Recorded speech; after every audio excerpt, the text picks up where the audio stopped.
Hello, everyone. Welcome to another edition of Check-In. I'm Sara Orlesky. This is Jamie Thomas. We are getting you set for today's game between the Winnipeg Jets and Calgary Flames, Game 8 of the regular season for the Winnipeg Jets. Yeah, off to a 7-0 start is the most important part of this whole conversation. We keep finding the big question of the day, which we'll get to in a second. We're trying to find new and exciting ways to ask that question, but they keep winning. So we keep having to find different ways to ask the question. It's a good problem to have. What has impressed you? So different ways of doing that. So right off the top of the show, pretty simple. What has impressed you the most through the first 7 games? Jets coming off that big win in Seattle, 3-1 lead in the third period, and watch that one slowly slip away, and allowing Seattle to tie the game up late. And then, of course, during a delayed penalty in overtime, it's Nikolai Ehlers scoring the game-winning goal, so to win 4-3 in Seattle and push the win streak to 7. Now it's 15 consecutive games going back to last year. NHL record is 17. For it is an impressive start, obviously, for the Jets as they continue to find different ways to win each and every time. We want to say hello to everybody that's in the chat, including Junior, who is watching from Brazil right now. So great to be able to have all of you join us. There's a number of people already in the chat, which is what we love to see. Over the next half hour or so, we will get you set for the game. No morning skates in Calgary. It is a 5 o'clock mountain start. And so that's usually one of those times where it's very hit or miss as to whether or not you'll see teams do morning skates, both the Flames and the Jets electing not to. But we will have Dan Robertson from TSN join us to talk a little bit about the Jets, and then Ryan Leslie from Sportsnet. We're going to pit the two networks against each other. How dare we? To get us started on this. As always, you are able to watch us on X, Facebook, and YouTube. And if for some reason you're unable to join us, you can always go back to the platforms later on and listen so that you are ready when puck drop starts. And you and I are coming from inside the bowels of Canada Life Centre, deep down underneath, getting ready. We've heard a lot of music going on. The Manitoba Moose are getting set to play their home opener this afternoon, a 2 p.m. start. Rockford's in town. They play today and tomorrow. So if you are in Winnipeg right now looking for something to do on this fine weekend, how about you come on down to Canada Life Centre and catch the Moose? Yeah, Moose up to a good start as well. So going back to what we were talking about off the top of the show, it's right here on Twitter. The NHL Jets are 7-0 and maintain their title as the league's only undefeated team this season. In fact, Winnipeg hasn't lost a regular season contest since March 30th. There is the stats in front of you. Longest winning streaks, single season or spanning seasons. Pittsburgh Penguins won 17 consecutive games in the 92-93 season. So the Jets, one win away from tying Edmonton and Columbus. I can't believe Columbus has a win streak of that stature, but Pittsburgh has the mark so far. So Winnipeg looking to tie Edmonton and Columbus with a win, hopefully tonight against Calgary. Yeah, I always find it interesting. So the NHL continues their streaks from the previous season as well, regular season, which is why obviously they're able to be at the number that they're at with 15, which is always one of those ones that for streaks, I don't mind. I do find it sometimes challenging when we refer back to the previous season and to provide some sort of context. Say, for example, Jets were 1-2 against the Flames last year. It was the home team that won every game. Great. Does that really set you up for this season? No, because I think that obviously you're looking at different teams. You're looking at different starts. So I always feel a little bit conflicted about that. Yeah, but it does carry over. So I just think that do you know how long the win streak will go? Say the regular season runs out, so it's only fair that it should continue on. Oh, I like that. Yeah. I'm not arguing with that point. Mm-hmm. I sometimes have difficulty when we use it for different context. When we use it for context for other things, like the Jets or Team X hasn't had success in this building last year. Okay, well, it's a different season. It's a different team. So. True. So we have posed a question to you that what has impressed you the most the first 7 games? D is impressed with Sandberg and his new role. Alan Hayes finding ways to win when they aren't playing for a full 60. And Alan, that's very true because Seattle made it very challenging for them. They looked flat in the first period, had a great second period again. And then with that 3-1 lead, kind of watched it slip away a little bit. But you're not going to have a perfect 60 every time. And as Alan pointed out, you find a way to win that game. And that's what the Jets have done throughout the 7-game win streak. And they found, as it said, they found different ways to win, but also they have found themselves having to play from behind. You want a team that's comfortable in 1-goal games and in various scenarios, and that certainly will pay off as the season goes on. But I think they've given up the first goal in 5 out of their 7 games so far. So certainly something that you'd love to see the Jets be able to get out to an early lead. You know who's doing nothing today? Dan Robertson. Want to know why? Wow. Wow, Dan. Look at that. Mm-hmm. Look at that. Look at that. He bought a new house. So looks like he's going to stay in Alberta. I love the new place. Hopefully it wasn't as expensive as you were saying yesterday. But seriously, Dan joining us from Alberta, and always nice to see you, my friend. Good to see you guys too. And I am good at doing nothing, Jamie. You know that. Please come and visit us again, Dan, with a welcome like that. How could you not? I expected that from Jamie, but that's all right. It's true. We all do. Dan sat beside me on the plane for a couple of seasons, so we're like best friends, pretty much. Yeah. I show up at his house unannounced all the time. Most important question, Dan, as we start things off: the Saddledome catwalk, fun or not fun? Well, I'm not scared of heights, but when you're up there and you let your mind wander and you look down through the grate and think, if something goes wrong, I'm hitting that ice. I don't know how many feet below it is. I know a lot of people. I think we all do know people who are scared of heights, and I get it.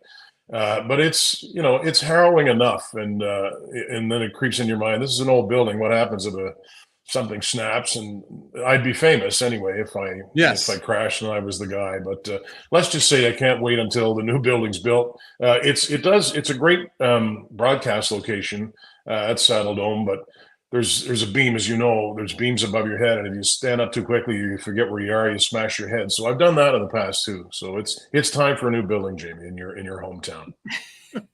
I think that's going to be the one thing that we see across the different social media platforms, is that you'll see all of the media discussing no more catwalk when that new stadium does get built. Because I think that it's probably what the Saddledome, at least from a media standpoint, is probably most famous for.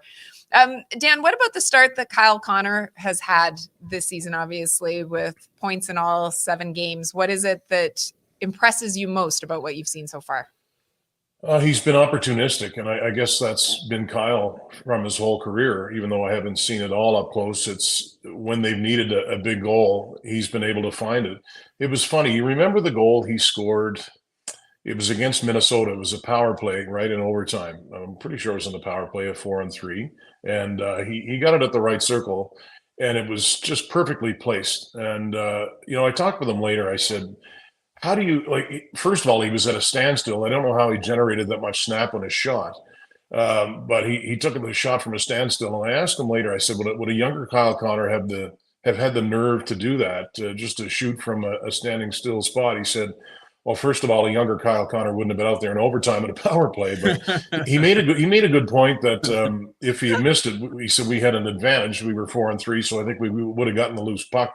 But the point is, he plays with such belief in himself, right? He's not afraid to take a sharp angle shot. Not that that's always going to lead to bad things, but in overtime, when you don't have possession, then it can turn into trouble. But he's just, I don't know, he's at the top of his game, and I still think there's more for that line to give. I think we saw flashes of it in Seattle in the second period. They started playing better as a unit.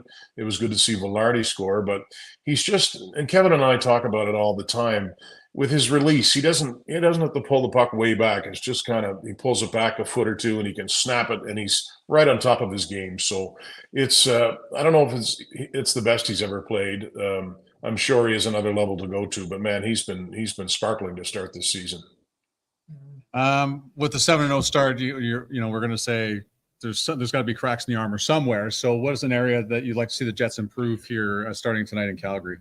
Well, I'll steal this from Kevin Sawyer. We talked about it during the game and talked about it in the intermission. In the last 2 games, and especially against Seattle, the other team in transition, first the Blues and then the Kraken more so, they were getting the puck up ice in a hurry. And I think it was giving the Jets some problems, transition defense, I guess you'd call it. So the season games are all about adjustments for teams. Everybody operates at such a high level, and coaches are so good they realize those things. And obviously the Jets coaching staff and the players would have realized it too. So I would expect Calgary to sort of try to get the puck north-south in a hurry and attack the Jets that way. So we'll see how the Jets deal with it if they're able to do it. But it's nice. Look, I know it doesn't guarantee anything, the fact that they're 7-0, but it's nice that we almost have to nitpick, right, to find something where they have to get better at it. You're always going to, coaches will always find something that needs improving, but there's a lot to like, including the depth and just so many things. But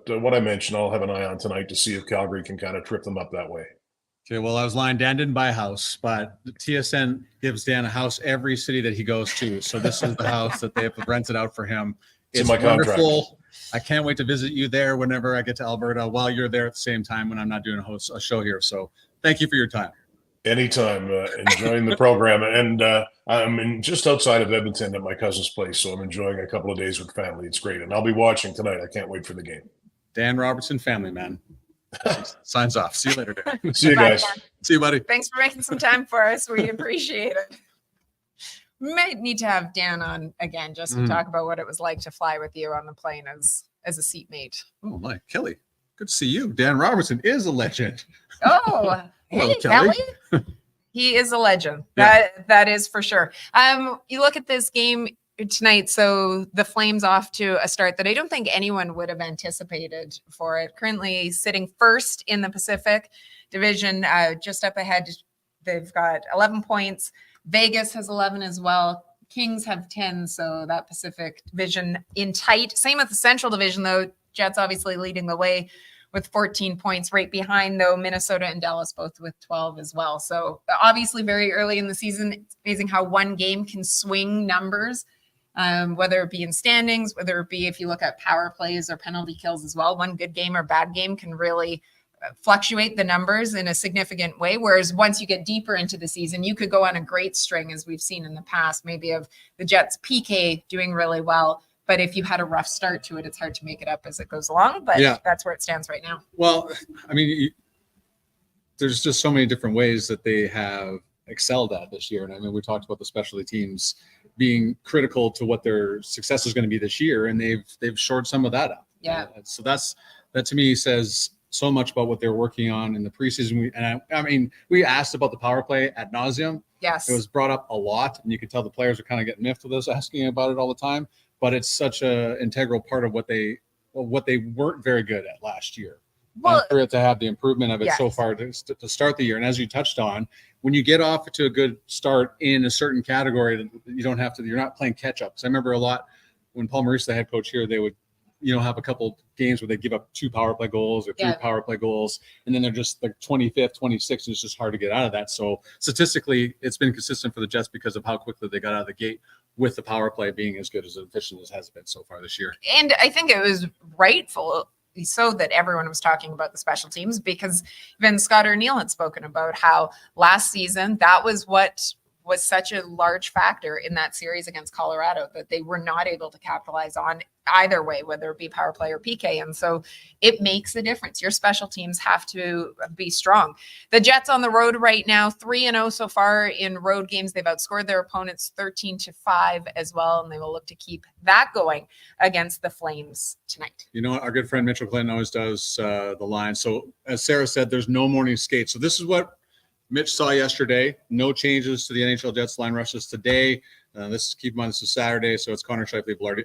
Everybody's in place that they have. So we just kind of are waiting to see who the starting goaltender will be this evening when it gets underway. But no changes to the lineup, it looks like, apparently heading to this game, the finale of a 3-game road trip in Calgary. Yeah, and the Flames coming in off of their first regulation loss 4-2 to Carolina on Thursday. They found themselves down 3-0 early. And as I mentioned, I don't think many people would have predicted that the Flames would be off to the start that they are, 5-1-1 so far. It's the first of 3 meetings between these two clubs season, and it feels odd. I mean, I know Pacific 3 games, but I feel like every game that we're teeing up now, no, first of three. I miss the days of, especially with some of the matchups being first of 4 meetings that you're going to see. Well, yeah, because as we keep growing in terms of the amount of teams in the National Hockey League, I know, but I just miss 4 games against every team in the Central Division. Yeah. We know a lot of those are coming down the road here.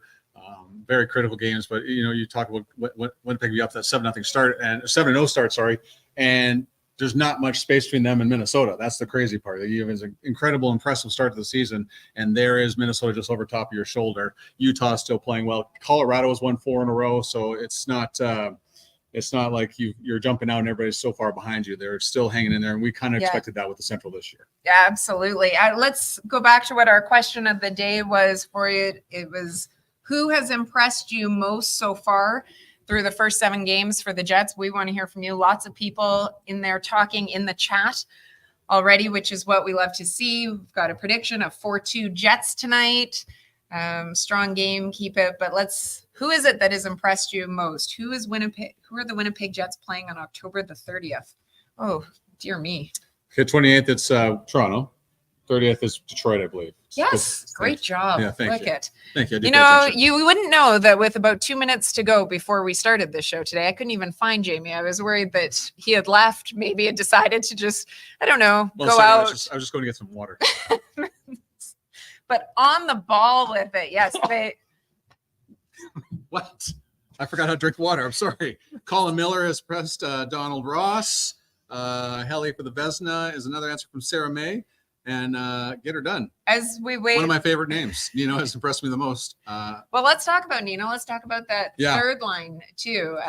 You know, just before we do, I know that last game in the chat, actually the last couple games, people have been calling for Velarde to get on that score sheet in terms of finding the back of the net and getting a goal. He got his first goal of the season in that game against Seattle. But let's talk about the third line in particular, because I think that we've seen them not only be able to contribute on the score sheet, which is great to see, because this is a team, this is a line that very much sets the tone for this team. Yeah, and in many ways, both at the defensive end and the offensive end. I believe still at this point, that line of Mason Appleton, Niederreiter, and Adam Lowry has not allowed a goal at 5-on-5, as with all 3 of them on the ice. So you're talking 7 games in.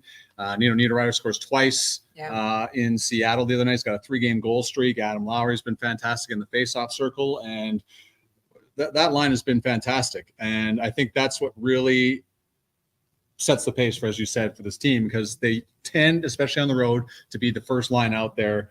Their physicality comes into play. They're usually up against the other team's best line. So there's just so many ways that the Lowry line sets the tone for the Winnipeg Jets, and they've been integral to the 7-0 start. Well, and I think that the style of goals that they score are typically in the style that they play.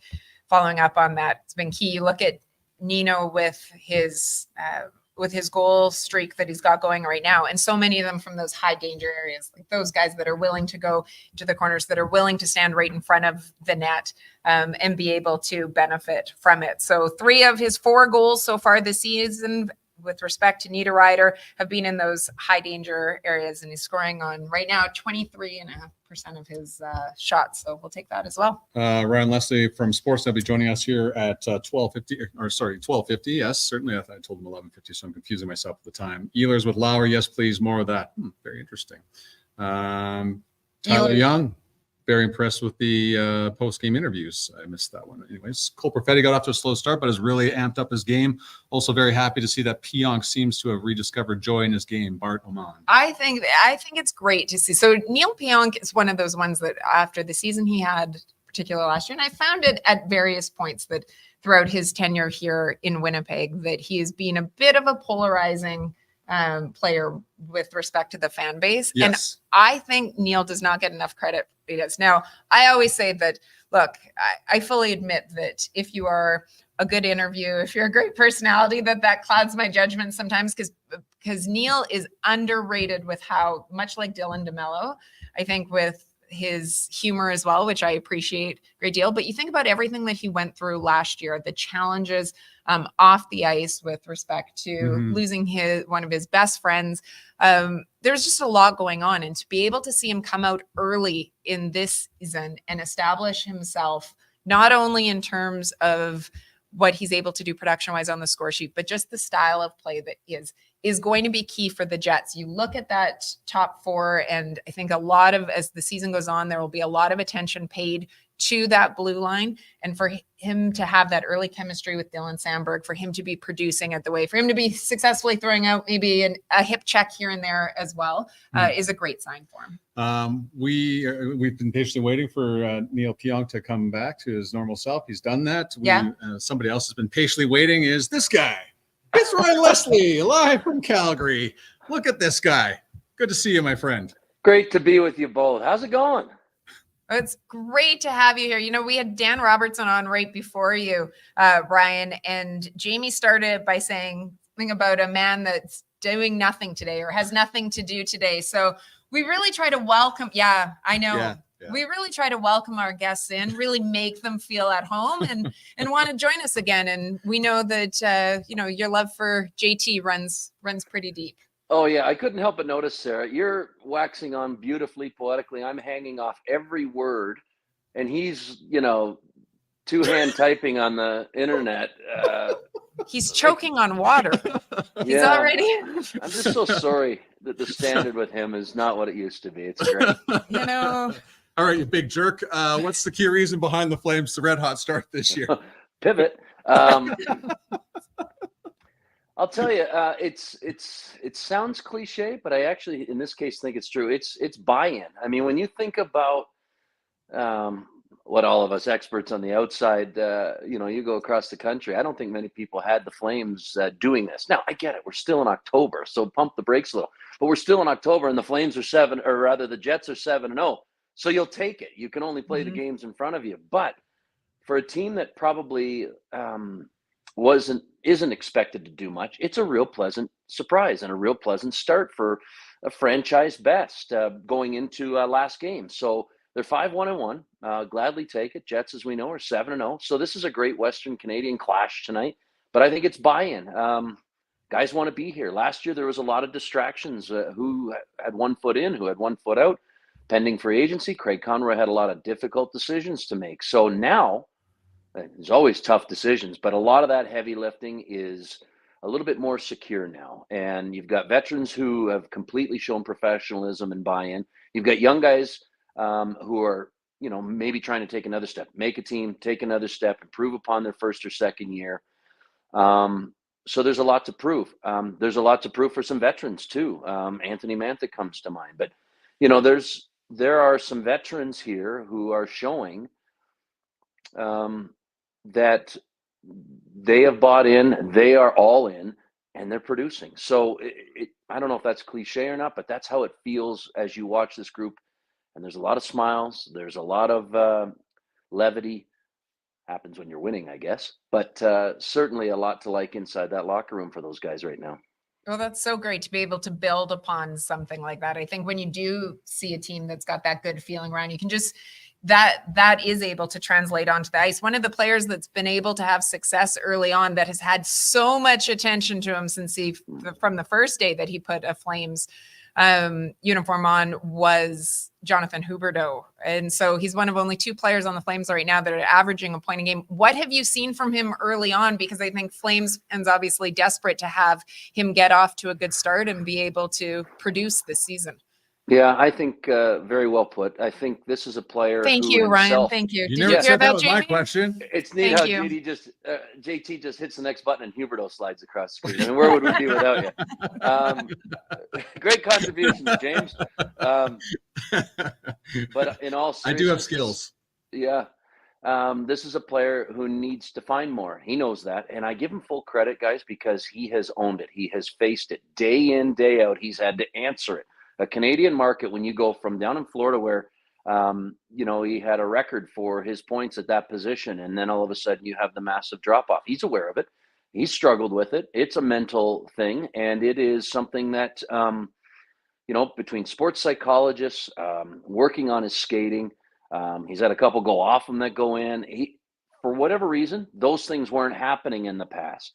Now you hope it keeps going for his sake, because he has been such a pro, and you know, they need him. They need him to contribute more, and so they think they found a line with Ian Pospisil, and right now, or at least the other day, it was Kirkland. We'll see if it goes that way tonight. What a great story he is, but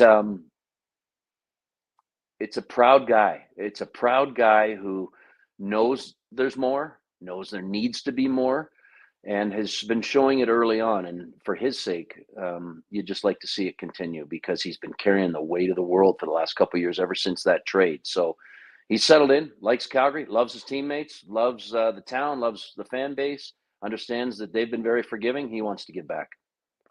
Okay, so an organization that's had great goaltending years past, like Mika Kiprusoff, Jacob Markstrom, is Dustin Wolf ready for that mantle yet, Ryan, in a short time here with the Flames. If I had spoken with you guys in the preseason, I'd say I'm not sure. Mm-hmm. I'm hedging now closer to it looks that way. He has been rock solid. I have looked at the Flames goaltending the last number of years, and watching Dustin Wolf as closely as we have, you see so much athleticism, so much speed. He's just so quick. But with the size, you also notice that he's got to try and find his way through traffic. He's doing that. He's tracking pucks so much better. He's really, really good at anticipating. So it looks as though he is, for my money anyhow, guys, he's trending in the right direction as far as being a regular. He's perfect at home. He's been rock solid. Dan Vladar has been really good too. He was a little fatigued at the end of last game because of the start of that game. I think they've got a nice little tandem going right now. I don't think it's time, to be honest with you, to anoint one of them as the number one or 1A and 1B. I don't think we're there yet. And isn't that great? Because that they love that internal competition. At least that's what they say externally. But they are having to push one another. And I think that's kind of the theme that goes the entire way with the Flames. There's an internal competition. And you're seeing every line and every pairing pushing themselves because of it. And maybe that's the joy of, having a team that isn't maybe as locked in or, filled with guys who have jobs sewn up. So everything is still very much on the table. Husk is not afraid to switch it up, tinker, make changes, take guys out, all in an attempt to keep, the pedal down. Great, buddy. So nice of you to join us. You look good. I'm just getting warmed up. Can we talk about you guys? I would have had you on longer, but JT says no. Yeah. Just... I'm that type of guy. Well, I appreciate you having me. Good luck with this show. It's awesome to see you both, and hopefully we'll catch you at a rink soon. Thanks, Ryan. Bye, Ryan. See ya. Ryan One Leslie. of the all-time great guys. Oh, I worked with him for years in Calgary, and I'll tell you right now, there's nobody that you want to get an award worth less. I tried once. He humiliated me. Haven't done it since. So, and he's still there. I can see his smiling face laughing because he's popped off the screen. So, Ryan Leslie from Sportsnet, one of my good friends. So, I can see WJ2000. Looking forward to the new arena in Calgary, as are we all from that area because I grew up in Calgary. So, it's nice to hear that they're getting that new rink finally. Yes, it'll be great. You always like to see that. We heard Ryan speak about the goaltenders and about how both are pushing each other. Dustin Wolf, if he gets the start tonight, which is a possibility based on, what is this? If you're going to Bill. some Ryan. Thank you, Wild Bill. I can't. It's way too early for that. Justin Wolf, 3-0 so far this season, 936 save percentage, 2.3 goals against average. Could be in for a good goaltending battle this evening. For it, quickly before we wrap things up, let's just talk a little bit about faceoffs. Was something that I wanted to make mention of. Not always something that we hear people talk about, or we often hear coaches talk about the importance of faceoffs, but you don't often know, or you don't always see how it translates. We've seen a couple of great examples when you look at both of these clubs in their recent games. With their loss against Carolina, one of the things that Flames head coach Ryan Huska mentioned was that they scored 2 goals off of faceoffs, so it was a big issue for us tonight. They are currently ranked 31st in the league in faceoffs. The Jets rank 9th. And I think conversely, we have seen the impact that winning faceoffs can do for the Winnipeg Jets. Even when you look at some of the big goals that we have seen recently from them, an example that really sticks out in my mind, the buzzer beater against Minnesota at the end of that first period when Lowry wins the faceoff, gets it to Scheifele, and they were able to tie it up. Yeah, and a continuation of that. So Calgary had 2 goals end up in the back of the net because their struggles in the faceoff circle. So Winnipeg was just below 50%, I believe, last year. They're 9th in the NHL, as Sarah said, around 52.3%. That is a massive improvement for the group in that department, and it was a concern coming into the year. So the fact that they've improved in that department it's great news, and it is a game changer if you are reliable in the faceoff circle, in particular in the defensive end. And the Jets have improved in that category so far, and maybe something they can capitalize on tonight in Calgary. And I like to say with saves, I'm a big believer not all saves are created equal. We see, and same thing with faceoffs, that while you want to be able to win and have possession of the puck and start with control as much obviously as possible, but in those key moments that you see late in games, in overtime, whatever it might be, you want to be able to have good draws and be able to have success in it. And we've certainly seen, as you pointed out, a number of Winnipeg Jets have that early on. So tonight, when you take a look, it is a 6 p.m. Central start. A reminder that tonight's game is on Sportsnet as well. You can always listen on CJOB as well with Paul Edmonds and Mitchell Clinton. And then Monday, this is the end of the road trip for the Jets. They come home for one game only. It is a game, though, that you do not want to miss. No, it is the Toronto Maple Leafs. It will be an Amazon game. So if you don't, obviously you have to have Amazon Prime to watch the game. Adnan Virk from the panel, of course, a guy from Toronto who starred on The Score for a long time. Yep. Went to ESPN, MLB Network, NHL Network. He'll be our guest on Monday for that game against the Leafs. Looking forward to it. Another fantastic storyteller as well. So should be great. That is a 6:30 p.m. start, and you will need Amazon to be able to watch that game. So take note. I also, can we put this one up? Yep, sure. I mean, if it's somebody's 50th birthday, yes. A milestone birthday, happy birthday, Sue. And what a great friend you are, Bart, for giving the shout out to her. Bart, you're the best friend ever. 50th birthday too, and huge Helly fan. So happy birthday to Sue. And hopefully everybody is all queued up and ready to go for the big game tonight, 6 o'clock start. I'm okay with 6 o'clock start. So am I. Yeah. I wasn't going to bring up, but early on when we were talking about the Jets versus Seattle, I thought, okay, well, we discussed how we don't like late starts. Yeah. Obviously, the Jets were able really to up to find us. Yeah. It's true. Yeah. 6 p.m. local, 6 p.m. Central time, I can certainly get behind. Hope all of you can too. Don't forget to join us Monday. Again, we will be here, just like every regular season game, 12:30 Central. Make sure to set your reminders. Join us in the chat. And we'll see you then. Thank you so much for joining us. Enjoy the game tonight. See ya.